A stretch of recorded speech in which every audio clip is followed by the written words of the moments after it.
Entonces, hoy vamos a hablar de la primera parte del Sermón del Monte, que es las bienaventuranzas. De hecho, Laurita, ¿dónde está Laurita? ¿Se fue? Está aquí. Laurita me hizo un jalón de orejas la semana pasada porque anunciamos que vamos a empezar el Sermón del Monte. Entonces, hace 8 días hice una introducción, pero no entramos al texto. Y entonces, Laurita se quedó, las bienaventuranzas, no se habló de las bienaventuranzas. Entonces, hoy vamos a hablar de las bienaventuranzas. Entonces, les invito a abrir sus Biblias en Mateo 5.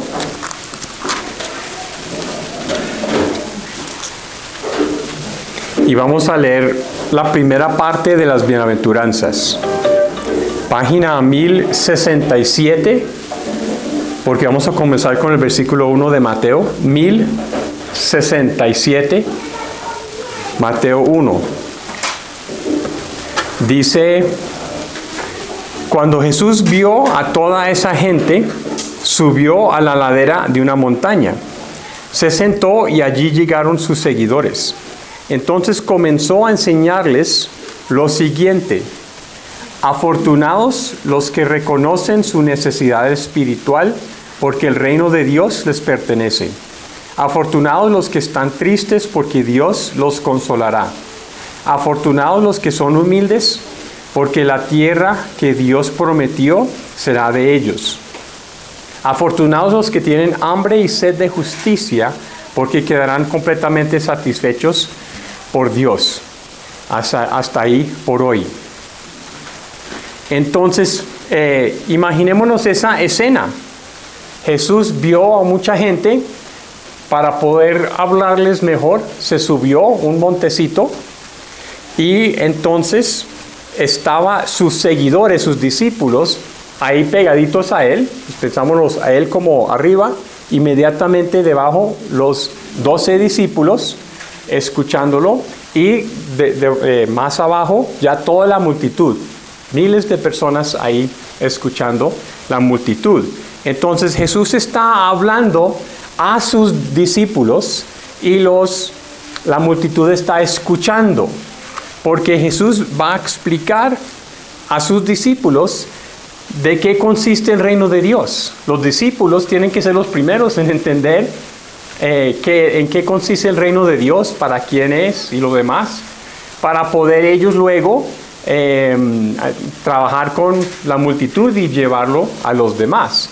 Y en este caso, pues la multitud está ahí escuchando y conociendo y tomando decisiones, si ellos también van a ser discípulos o no. Entonces, la primera parte del sermón habla de para quién es el reino de Dios. O en otras palabras, quiénes son los discípulos de Jesús. Y emplea Jesús esta palabra que estamos acostumbrados a escucharlo, como lo escuchamos en la lectura esta mañana. Y la palabra bienaventurada es una que los traductores les cuesta un poco pues saber la mejor manera de describirlo en español.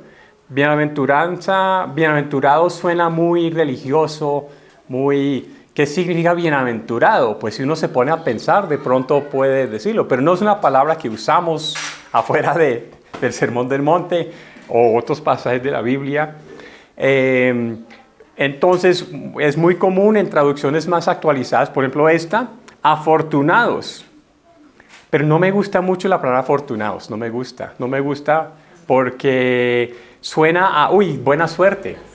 Suena a buena suerte, y eso no es la idea.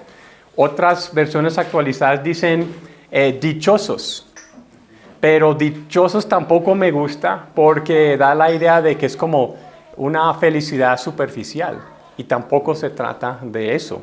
Entonces descartamos eso. Yo creo que no hay muy buena opción, pero yo creo que en mi opinión lo que más me gusta es bendecidos.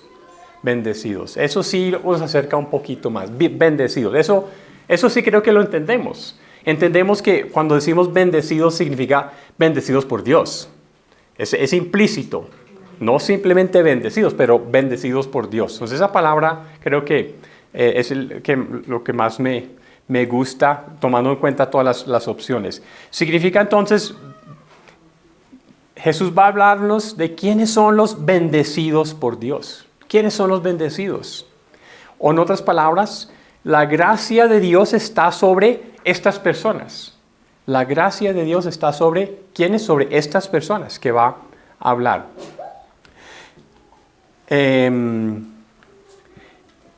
Notemos que es Jesús, es el que dice quiénes son los bendecidos. Él tiene la autoridad para decir quiénes son los bendecidos por Dios. Y lo va a explicar aquí. En otras palabras, estamos diciendo qué clase de persona son los discípulos. ¿Para quiénes es el reino de Dios? ¿Quiénes son los bendecidos? O sea, es la misma respuesta para estas tres preguntas. ¿Qué clase de personas son los discípulos? ¿A quiénes les pertenece el reino de Dios? ¿Y quiénes son los bendecidos? Es una sola cosa que Jesús va a explicar. Jesús entonces anuncia aquí lo que significa vivir con Dios. Hay aquí, en todo el Sermón del Monte y en particular en las bienaventuranzas, Jesús está haciendo alusión constantemente al Antiguo Testamento, como todo lo que venimos viendo en la Biblia. Jesús no está trayendo grandes novedades. Está trayendo unos cambios, pero así como tal, grandes novedades no. Está enfocando en ciertas cosas, resaltando algunas cosas. Vamos a Salmo 1. Salmo 1, 1 al 3. En estas Biblias es página 592. 592, Salmo 1. Y vemos la misma palabra. No importa si lo estás buscando en la Reina Valera o en la PDT, va a ser la misma palabra. Entonces lo leo aquí en la PDT. Salmo 1, página 592. Afortunado, bienaventurado, o quedémonos con bendecido. Bendecido de Dios, el que no sigue el consejo de los perversos, ni el ejemplo de los pecadores, ni se une con los que andan burlándose de todo. Al contrario, les gusta la enseñanza del Señor. La estudia día y noche. Será tan fuerte como un árbol plantado junto a corrientes de agua fresca, que da su fruto en el momento adecuado, y al que nunca se le caen las hojas, le irá bien en todo lo que haga. Jesús está haciendo alusión a pasajes como esto, muy conocidos tanto por los discípulos que están ahí como por la multitud que está ahí, porque la multitud es una multitud de judíos y conocen ellos súper bien sus escrituras. Entonces Jesús está tomando esas alusiones sabiendo que ellos tienen en su mente ecos. Eso no pasa con los gentiles, quizás no pasa con la gente hoy, pero las palabras de Jesús resuenan con muchas cosas que la gente que lo está escuchando ya saben. Vamos a Salmo 128. Jesús está enfocando muchas cosas, resumiendo muchas cosas. Está diciendo que el tiempo es ahora. Salmo 128, página 683. 683. Salmo 128 dice, afortunado, o bienaventurado, o bendecido por Dios. Bendecido por Dios todo el que respeta al Señor, todo el que sigue el camino de Dios. Disfrutarás del fruto de tu trabajo, serás feliz y te irá bien en la vida. En tu hogar tu mujer será como una vid llena de uvas. Tus hijos alrededor de tu mesa serán como plantas de olivo. De esta manera será bendecido el que respeta al Señor. Ahí lo tienen, bendecido el que respeta al Señor. Que el Señor te bendiga desde Sión para que veas las bendiciones de Jerusalén toda tu vida. Que puedas conocer a los hijos de tus hijos. Que haya paz en Israel. Jesús está diciendo al emplear esta palabra que estas cosas, estas esperanzas, estas promesas de Dios se están cumpliendo ahora en Jesús. Todo lo que ellos vienen esperando se están cumpliendo ahora por medio de Jesús. Entonces, cuando Jesús emplea la idea de bienaventurados, de bendecidos, conlleva la idea de que son personas que están buscando a Dios. Es implícito. Son personas que están buscando a Dios. Entonces, sobre ese fundamento, personas buscando a Dios, Jesús va a edificar entonces, bueno, ¿cómo es esta cosa? Entonces, parte de lo que es mi propósito en esta mañana es que entendamos con la mayor claridad las palabras de Jesús. Eso es fundamental, ¿sí? Para poder aplicar las cosas en nuestras vidas, tenemos que tener la mayor claridad cuanto a lo que Jesús está realmente diciendo.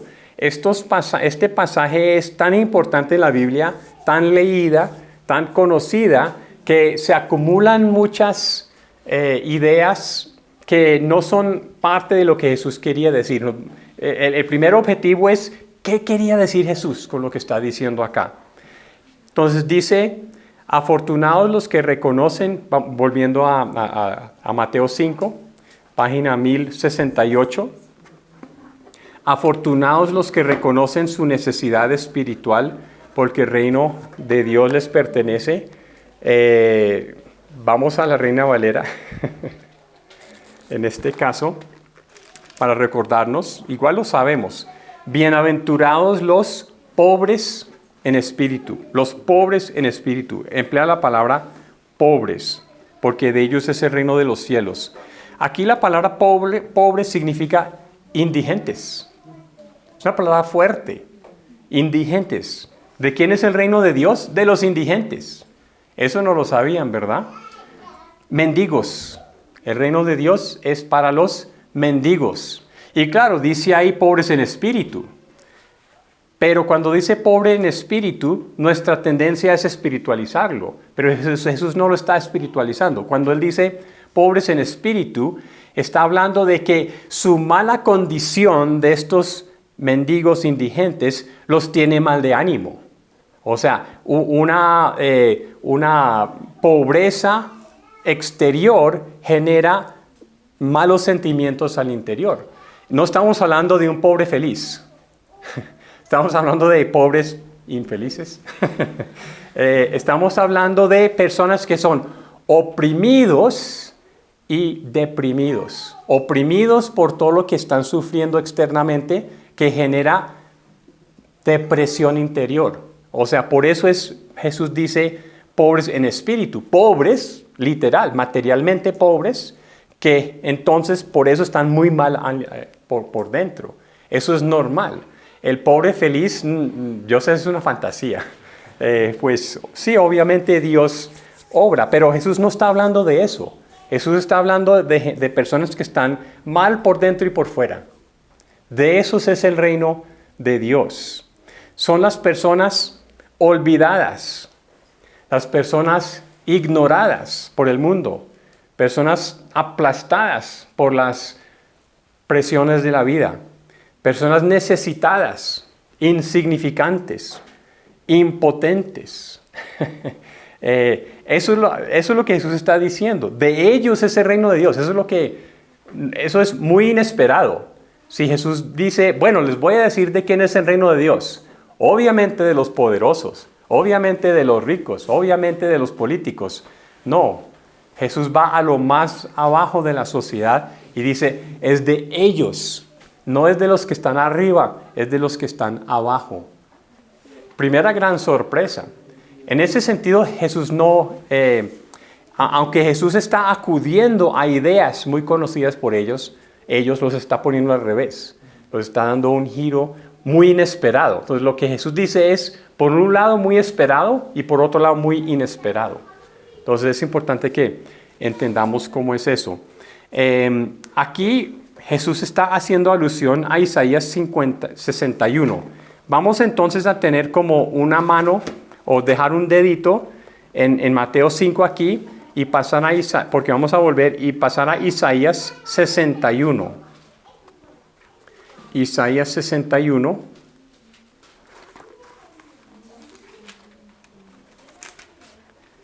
Isaías 61, página 821. Y en esta primera parte del Sermón del Monte, estas primeras bienaventuranzas, Jesús va a estar haciendo alusiones a Isaías 61 y también a Salmo 37, que lo vamos a ver en unos momentos. Isaías 61, 8, 21 dice: el Señor Dios ha puesto su espíritu en mí, porque el Señor me ungió con aceite. ¿Para qué? Para anunciar las buenas noticias a quienes, a los pobres. Me ha enviado a sanar a los afligidos, a anunciar liberación a los prisioneros y libertad a los presos.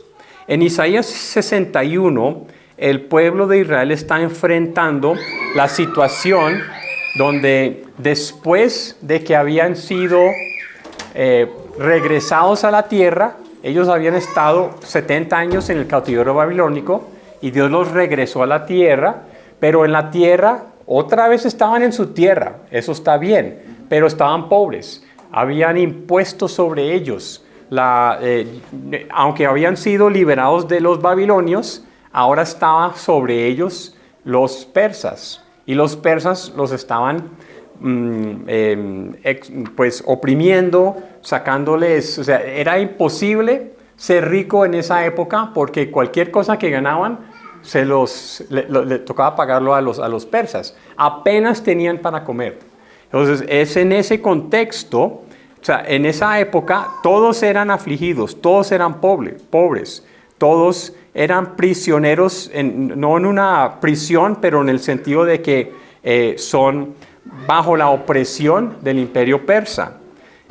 Presos en ese sentido, no tienen su libertad, es una prisión socioeconómica más que física. Entonces es el anuncio aquí en Isaías de que Dios va a obrar para cambiar esa situación.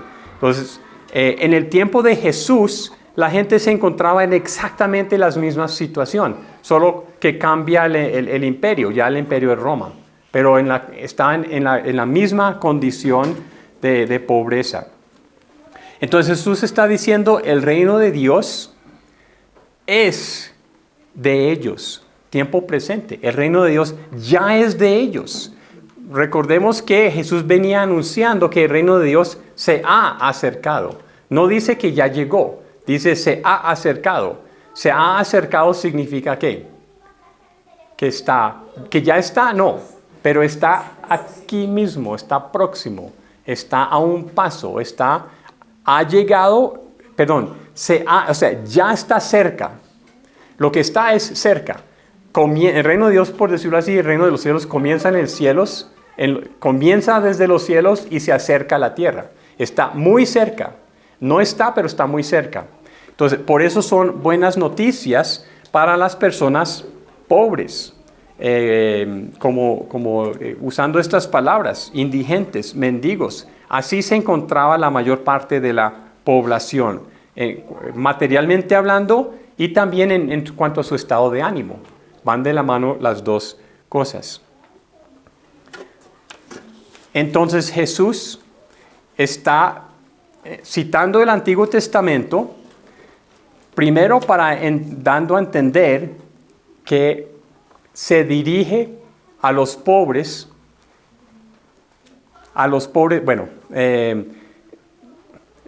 Jesús se dirige a los pobres, pero es en el contexto de que son pobres que están buscando a Dios. Entonces, lo que pasa es que sufrimos de dos extremos.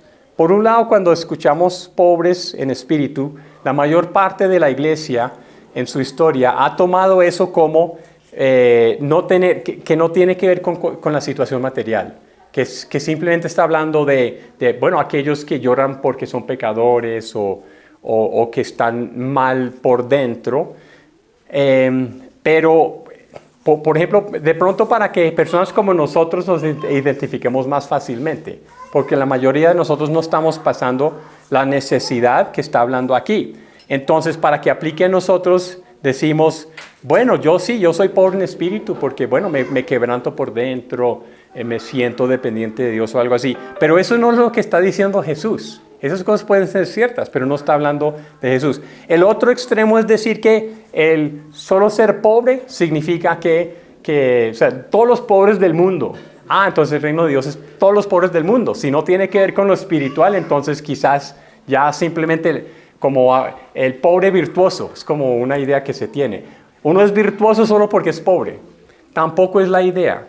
El punto es que sí son materialmente pobres, pero es que están buscando a Dios, esperando a que Dios obre. Eso ya da la idea básica.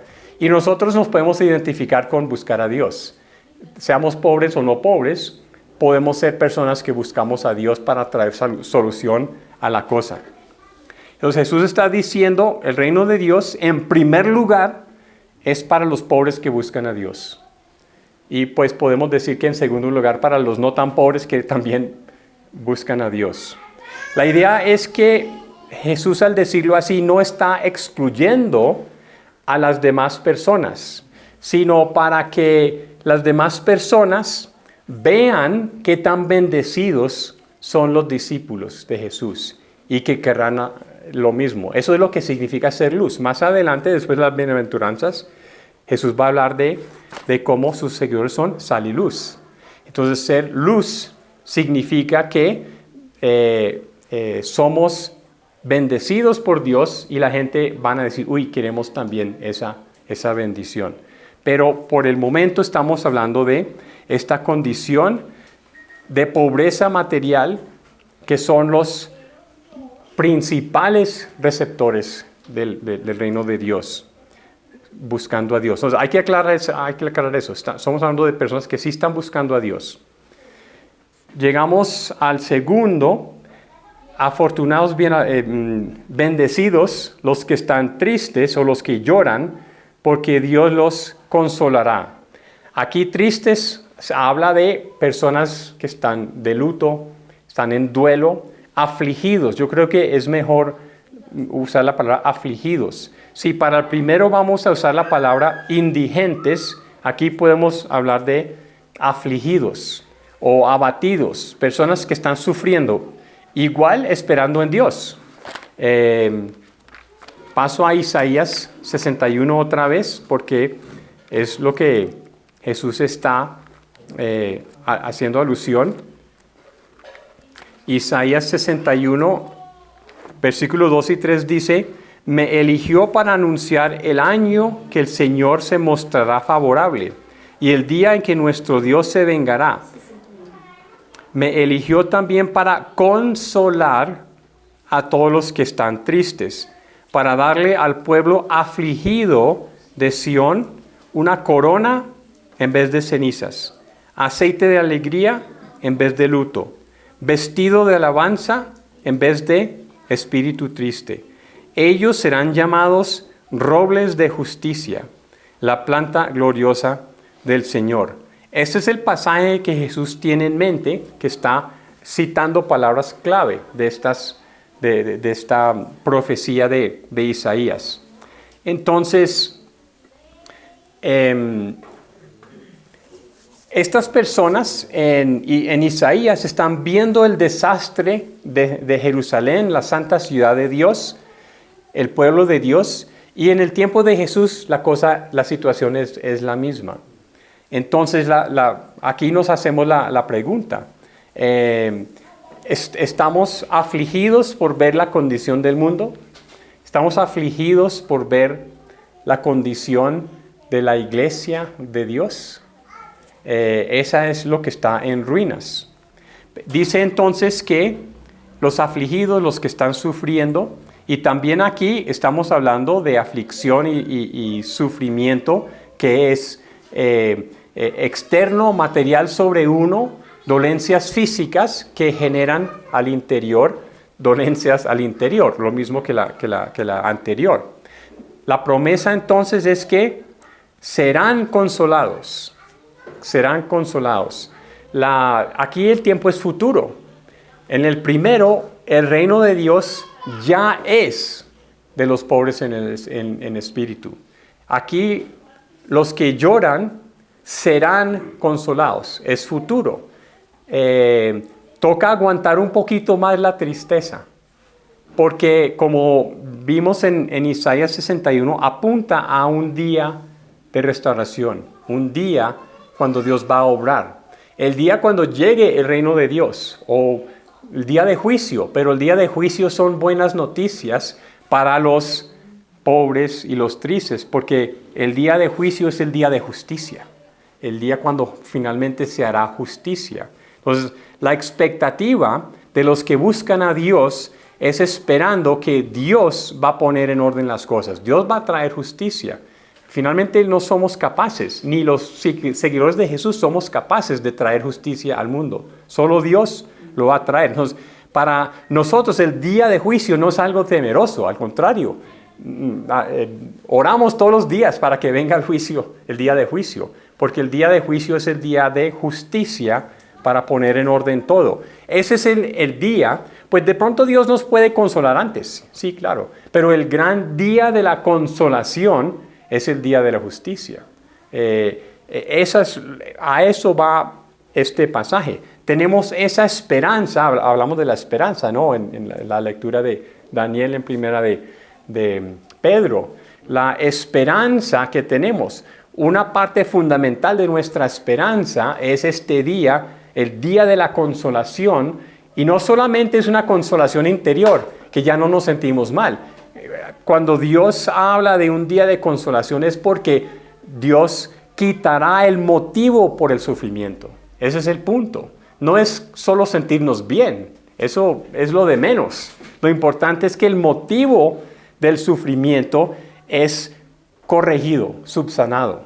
La Biblia no lleva a la gente a buscar la resignación ante las cosas difíciles de la vida, sino buscar la resolución de ellas. Y la promesa de Dios no es resignación, la promesa es que Dios traerá resolución, pondrá en orden las cosas, quitará todo motivo de sufrimiento. Ese es el verdadero consuelo, cuando se quita el motivo, cualquier cosa que me esté causando sufrimiento, desde las dolencias, quebrantos de salud, sufrir las injusticias en el mundo, cualquier cosa que nos esté, por lo cual estamos, es que la palabra, cuando hablamos de los que lloran, esa palabra es también un poquito superficial, porque uno llora por cualquier cosa, pero hay un lloro que es un lloro de desespero, exactamente.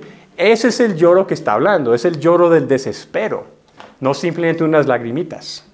Ese es el problema con lágrimas, con los que lloran, es que es una gama muy amplia. Y Jesús está hablando de la gama más fuerte del llorar. Es un llorar, pero fuerte. ¿Por qué? Porque el sufrimiento es tan fuerte. Para ellos entonces tienen la esperanza de la consolación. La verdad es que no todos aquí nos podemos identificar con la clase de pobreza que está hablando Jesús. De pronto algunos sí, de pronto algunos no. También aquí, muchos no hemos sufrido el tipo de cosas que estamos hablando aquí de los que lloran. Algunos hemos llorado lagrimitas, otros han tenido pues más a lo que va Jesús. Serán consolados. Motivos de lágrimas, opresión. Sí puede haber aquí culpa por el pecado. Algunas personas están agobiadas por la carga de la culpa de sus pecados. Eso sí es algo que Dios puede quitar en cualquier momento, reflexionando en la obra de Jesús y lo demás. Eso es una carga que pues igual es un don de Dios, pero a veces la culpa por nuestros pecados es no podemos con la carga. Y si no antes llegará un día cuando seremos consolados. Será quitada esa motivación. Consecuencias de malas decisiones, enfermedades. Pues que todo lo que esté mal, en la medida de que esté mal y que nos esté haciendo sufrir, más esperanza nos da esto. Entonces, los discípulos de Jesús son personas que saben que el día de su consuelo llegará. ¿Por qué? Porque confían en Dios. Pueden haber menores consolaciones antes, gracias a Dios, son dones, pero realmente lo importante es que sí llegará en su momento el gran día de la consolación. Vamos con el tercero. Bienaventurados los mansos, o aquí dice humildes, porque la tierra que Dios prometió será de ellos. Todos estos requieren mucha como que enfoque, porque desafortunadamente se han acumulado muchos malos enfoques. Aquí, mansos o humildes, preferiblemente decir humillados. ¿Cuál es la diferencia entre humilde y humillado? O sea, humilde es algo bueno. Es bueno que seamos humildes y no seamos orgullosos. Pero Jesús no está hablando de gente humilde en el buen sentido. Está hablando de personas humilladas. Eso ya sí es otra cosa. Humilladas. Está hablando de bajeza, indignidad, personas socialmente inferiores, que otra vez más estamos hablando de, Jesús está señalando lo más bajo de la sociedad y diciendo el reino de Dios es de ellos. Y si nosotros estamos más arriba, pues Dios también nos recibe, pero es para ellos. Los humillados, los subyugados, los dominados por el mundo. Aquí la referencia de Jesús es al Salmo 37. Salmo 37.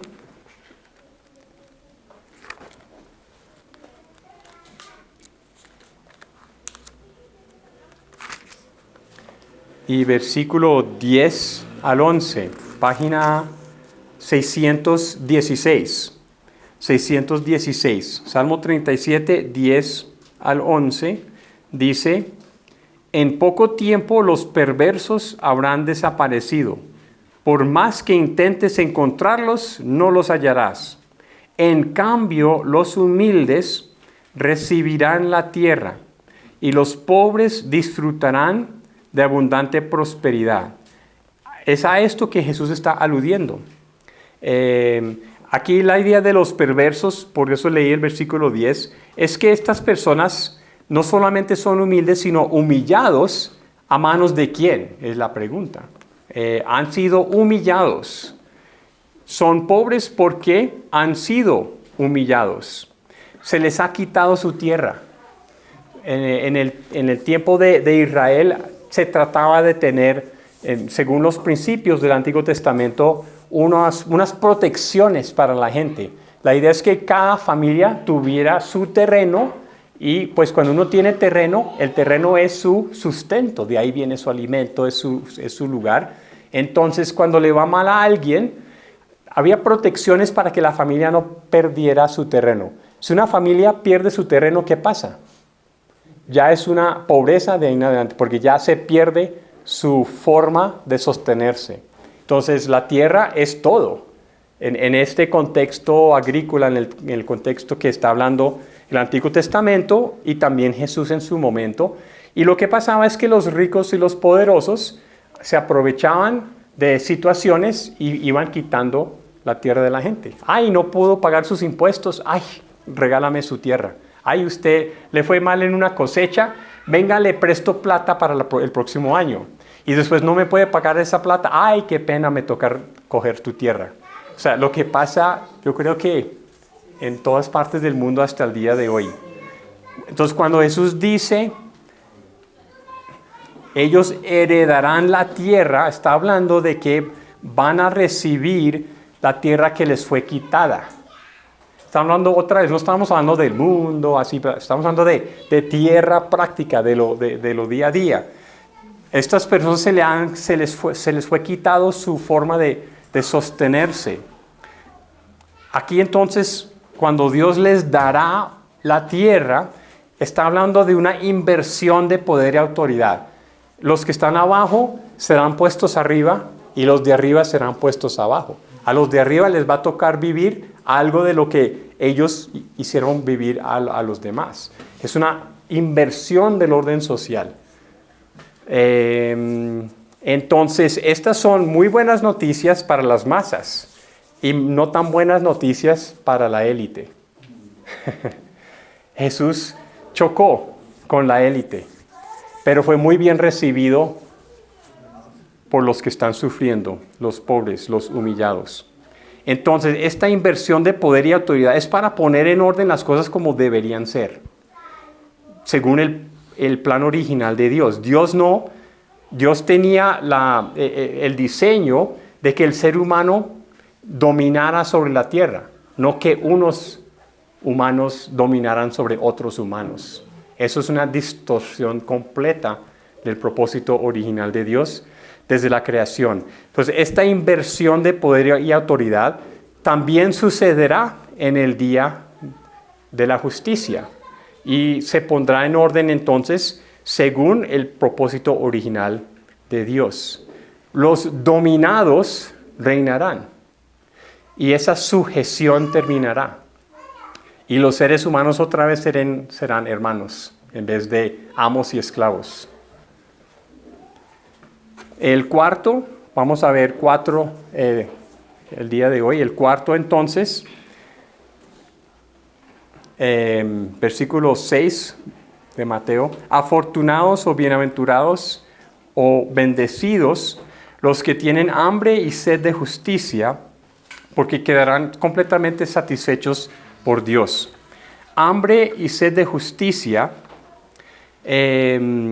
significa las personas que están en una necesidad urgente de que se les haga justicia. O sea, hambre y sed significa que no tengo que comer y no tengo que beber. Entonces, la situación es urgente. Son personas que necesitan la justicia de Dios ya, urgente, porque se están muriendo de hambre y de sed. Aquí justicia está hablando de la justicia de Dios, la justicia que Dios trae.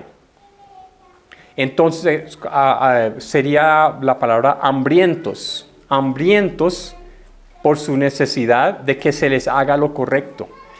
Justicia significa hacer lo correcto. Y esto también es una alusión del Antiguo Testamento. Voy a Isaías 55. Yo lo leo, no hay que buscarlo. Isaías 55, versículo 1 y 2 dice: todos los que tengan sed, vengan a tomar agua. Y los que no tengan dinero, vengan, compren y coman.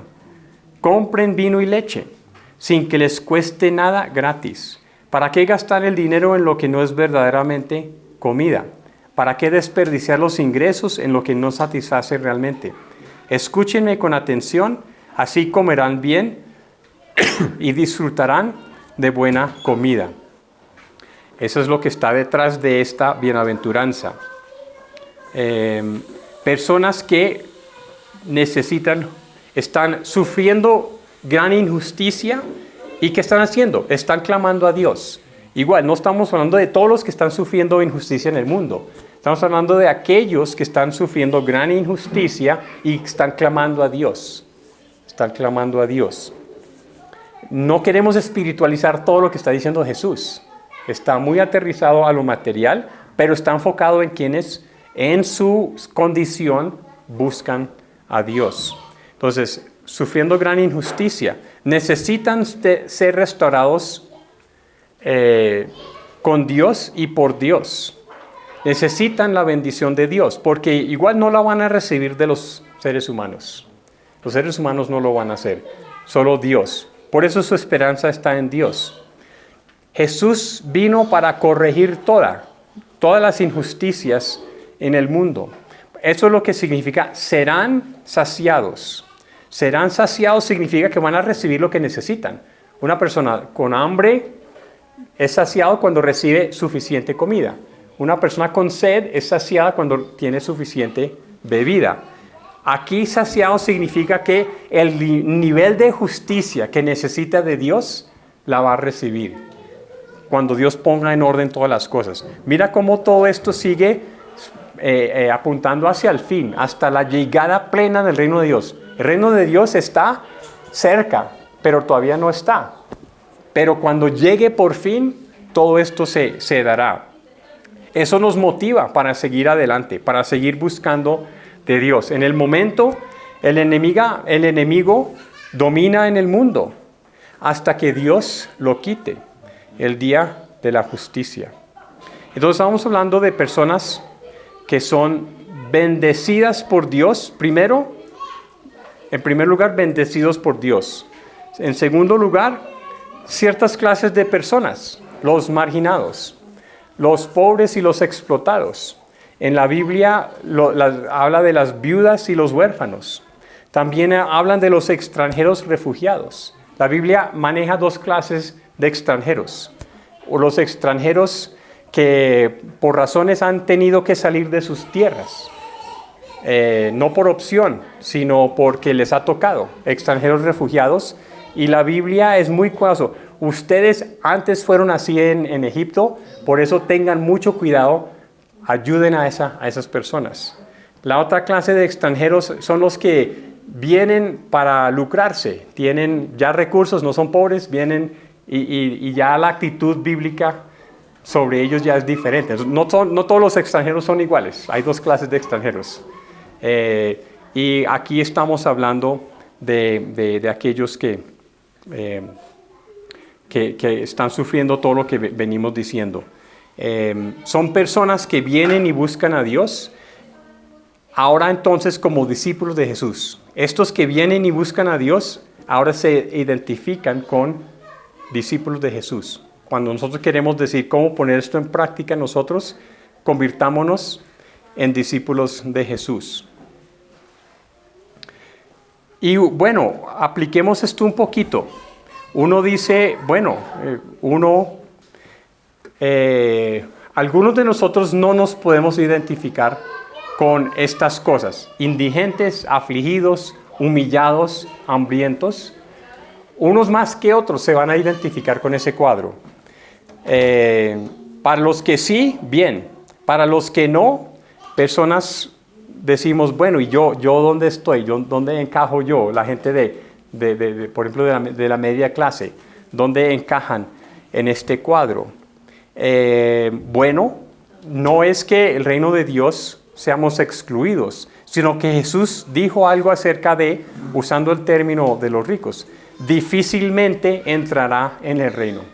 Las personas que acabamos de describir en las primeras 4 bienaventuranzas, el reino de Dios es natural para ellos. Ellos simplemente caen al reino de Dios porque es lo único que hay para ellos. Los que son un poquito más arriba en el escalón social, difícilmente entrarán en el reino. Ellos tendrán que escoger. Para ellos es una opción, quedarme con lo que tengo o dedicarme a Jesús. Los primeros no tienen, ellos no tienen alternativa, no tienen opción. Entonces, no están teniendo que decidir nada. Es obvio que lo van a tomar. No están teniendo que sacrificar nada. Al contrario, es 100% beneficio. Pero para los ricos o los que están un poquito más alto, sí conlleva decisiones. Sí conlleva entregar lo que uno tiene a Jesús. Entonces, es más difícil para ellos entrar en el reino de Dios porque son mucho más seducidos por el mundo. Para los que hablamos en las bienaventuranzas, el mundo no tiene ninguna atracción. Pero para los que están un poquito más arriba, tiene algo o mucha de atracción. Entonces, nos impacta de otra manera, dependiendo si estamos bien abajo o más arriba en el escalón. Entonces, un rico difícilmente entrará en el reino, pero sí es posible. Eso es de Mateo 19. Pero sí es posible, sí es posible. Entonces, bueno, creo que ayuda un poquito si estamos aquí en Mateo 5, si pasamos atrás, recordemos que antes de Jesús vino Juan el Bautista para anunciar el camino de Jesús. Y aquí aquí yo creo que esto es relevante. Mateo 3, versículo 7. Mateo 3, 7 dice: cuando Juan vio que muchos fariseos y saduceos venían para ser bautizados, les dijo: partida de víboras, ¿quién les advirtió que escaparan de la ira de Dios que está por venir? Vivan de tal manera que demuestre que realmente han cambiado. Y no me vengan con que Abraham es nuestro antepasado, porque les aseguro que Dios puede convertir hasta estas piedras en descendientes de Abraham. Y ya también el hacha está lista para cortar los árboles de raíz. Por tanto, todo árbol que no produzca buenos frutos será cortado y echado en el fuego para que se queme. Esto viene 2 capítulos antes del Sermón del Monte, como parte de la introducción de llegando allá. Entonces, si bien la mayoría de los que escuchan las palabras de Jesús en el Sermón del Monte son de los que son directamente aplicables esto, son indigentes, son afligidos, son pobres, son humillados, necesitan la justicia de Dios, etc. Se identifican completamente con eso. Estos fariseos y saduceos no se identifican exactamente de la misma manera, en parte porque ellos son gran parte del problema. Los saduceos habla de la élite.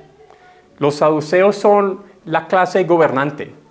Ellos tienen mucha de la culpa, o sea, parte de la culpa los tienen los romanos, pero aún dentro de Israel, gran parte del problema que estaban sufriendo las masas era debido a estos saduceos. La clase élite, la clase gobernante, sus decisiones enriquecían a ellos y empobrecían a los demás. Eran muy odiados por la gente. Y los fariseos representan la media clase, los comerciantes, los que les va más o menos en el mundo. Algunos de nosotros nos identificaríamos como con esta media clase, la clase de los comerciantes. Para ellos es la advertencia. Cuando dice, ¿quién les advirtió que escaparan de la ira de Dios? Está hablando de ese día de juicio también, del día cuando Dios pone en orden las cosas. Para los fariseos y los saduceos, este día sí es un día de temor, porque van a tener que entregar sus ventajas. No van a poder seguir aprovechándose de la gente. Entonces, para ellos, las palabras de Juan o de Jesús caen de otra forma. Entonces Juan aquí dice: arrepentíos y muestren frutos de arrepentimiento. Esa es la frase de la Reina Valera, frutos del arrepentimiento. Finalmente, para resumir muchas cosas, para un saduceo o para un fariseo, o quienes nos identificaríamos con uno de esos dos, yo creo que aquí no hay la clase élite. Pero de pronto aquí algunos sí, como de esa clase media.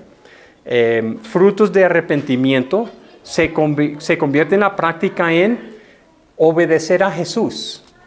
Volvemos a lo mismo, convertirnos en discípulos de Jesús. Es el mismo llamado para ellos que están abajo, a los que Jesús se dirige directamente diciendo: el reino de Dios es de ustedes, así como también los que estamos más arriba, que necesitamos arrepentirnos de ciertas cosas, más bien identificarnos con los que están abajo y ambos seguir a Jesús, ambos obedecer los principios que vamos a encontrar en el Sermón del Monte. No hemos visto todavía mucho que hay que hacer.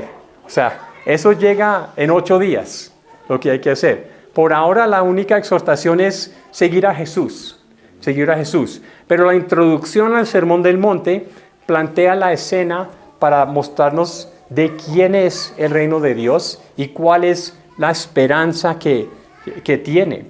El reino de Dios ya es ya pertenece a estas personas y la esperanza que tienen es de que serán consolados, recibirán la tierra en el sentido de que volverán a tener lo necesario para tener una buena vida. Serán saciados, la justicia se hará para ellos.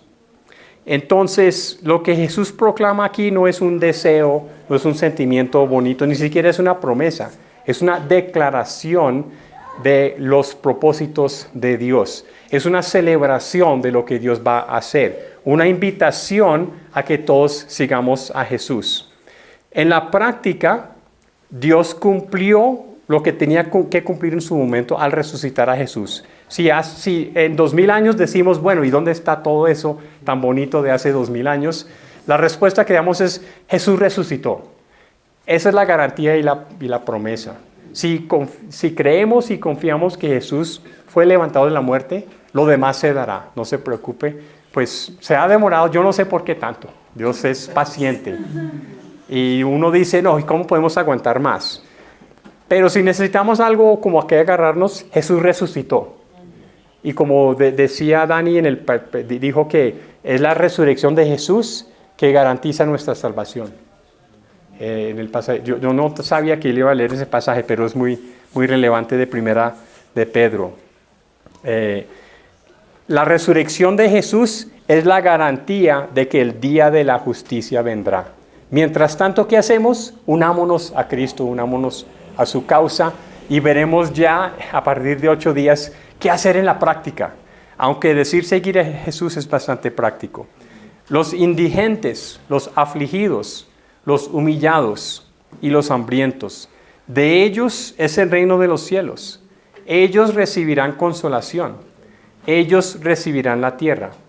Ellos serán saciados. Es la introducción al Sermón del Monte. Muchas gracias.